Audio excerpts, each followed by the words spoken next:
Salut, c'est Nathan, bienvenue aujourd'hui dans cette toute nouvelle vidéo sur l'immobilier. Nous allons parler des différents avantages de louer une maison, une maison meublée, une ancienne maison meublée. Autrement dit, nous parlons dans cette vidéo des avantages de l'investissement locatif meublé dans l'ancien. Alors, toi qui regardes sûrement cette vidéo, tu as sans aucun doute le projet de vouloir te lancer dans l'immobilier, dans l'immobilier sûrement ancien, donc acheter une ancienne maison pour la mettre en location. Et je te conseille bien entendu de t'asseoir confortablement pour bénéficier de ces contenus qui aura pour principale mission, pour objectif, de te faire connaître les avantages qui vont d'ailleurs te motiver à t'élancer dans l'immobilier et bien sûr à faire tes premiers pas dans ce secteur qui est très porteur. Mais avant d'en parler, je te conseille de t'abonner à la chaîne comme toujours. Si tu n'es toujours pas abonné à cette chaîne qui parle de l'investissement et de l'immobilier en particulier, je te conseille de le faire tout de suite. Ce sera plus bénéfique pour toi parce que tu auras des contenus de qualité qui vont t'expliquer l'immobilier en détail tel que celui-ci pour que tu puisses vraiment partir sur des bonnes bases. Tu n'as qu'à activer la cloche de notification que tu es en train de voir juste en bas pour vraiment garder une proximité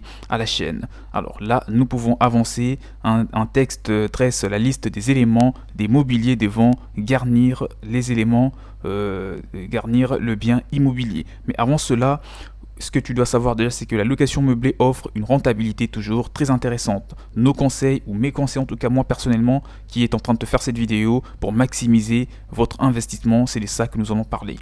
Le nombre de biens loués en meublé augmente d'année en année. Logique au vu des atouts du produit, des loyers des 15 à 20% plus élevés, moins des risques d'impayés et un régime fiscal ultra doux. En outre, le bail mobilité autorise désormais le propriétaire à louer son logement pour une durée de quelques mois contre un an habituellement.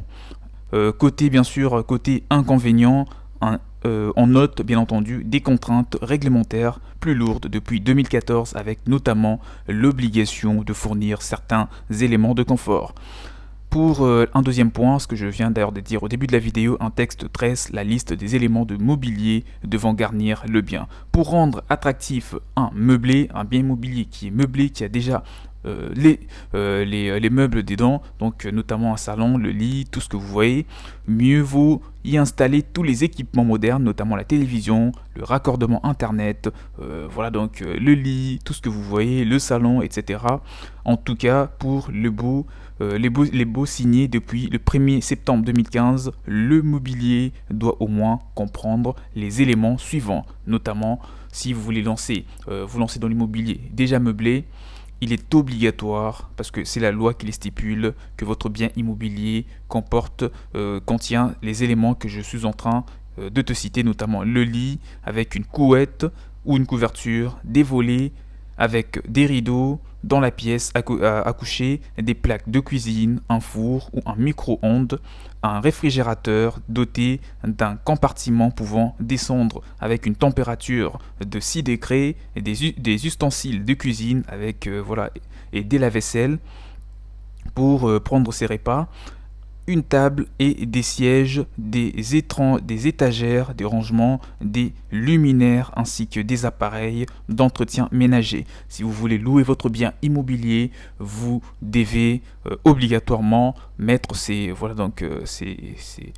éléments dans votre bien pour que vous ne soyez pas dans l'illégalité. Parlons maintenant de contrat de bail. Il peut prévoir des versements d'un dépôt de garantie légale à 2 mois de loyer. Donc pour parler de la caution tout simplement. Location vide et meublée sont soumises bien sûr aux mêmes obligations pratiquement. C'est à quelques obligations près. Pour les bails conformes à un modèle type, établissement d'un état des lieux, réalisation des diagnostics amiante, notamment gaz, plomberie, etc. Limitation à 2 mois de dépôt de garantie. Là, quand je dis dépôt de garantie, donc vous voyez ce que je veux dire, je parle de la caution. Partage des frais d'agence. Les loyers des biens immobiliers meublés est aussi encadré à la rélocation dans les zones bien sûr tendues, notamment les 28 grandes agglomérations, son montant ne pouvant pas dépasser celui payé par les locataires précédents et plafonné à hauteur d'un loyer des références majoré de 20% dès la première location dans les villes où ces dispositif est appliqué, c'est-à-dire à Paris et dans la ville de Lille. Il pourrait être bientôt mis en place dans la ville de Lyon, à Bordeaux, à Grenoble et à Montpellier. Un autre point à aborder dans cette vidéo qui est comment comment vous pouvez ou quels sont les avantages, les atouts d'investir dans l'immobilier meublé pour en tirer profit en termes de rentabilité. Donc le deuxième point à aborder dans cette vidéo, pour que tu puisses réussir cet investissement, c'est les bails, les mobilités, les nouveaux contrats de courte durée. Créé fin 2018, les bails mobilité accordent un peu plus de souplesse aux propriétaires de biens immobiliers meublés. Il leur permet de louer leurs biens sur une durée très réduite à des locataires en formation professionnelle, en mission, en stage, en contrat d'apprentissage ou qui poursuivent des études supérieures. La durée du bail devant être comprise entre 10 ou entre 1 à 10 mois. Sans renouvellement possible, les propriétaires récupèrent donc automatiquement l'usage du bien au terme du bail. Si vous voulez mettre en location votre bien immobilier déjà meublé, il est important de savoir que la durée ne doit pas dépasser le 10 mois maximum pour, comme stipule le bail mobilité.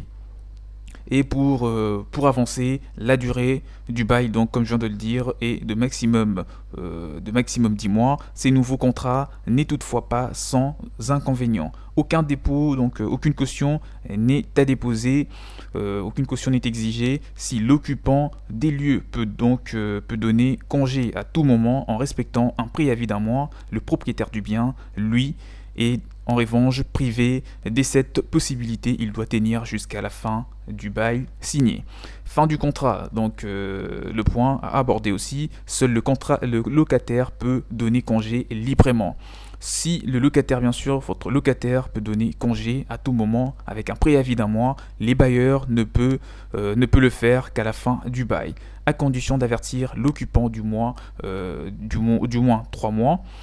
3 mois bien sûr, à l'avance et invoquer un des 3 motifs suivants, notamment l'inexécution d'une obligation du locataire, notamment donc en particulier je vois les règles, les loyers, la vente du bien en meublé, aucun droit de préemption n'est accordé au locataire ou sa reprise pour y habiter lui-même ou y loger un proche qui ne peut être que son conjoint ou pacsé.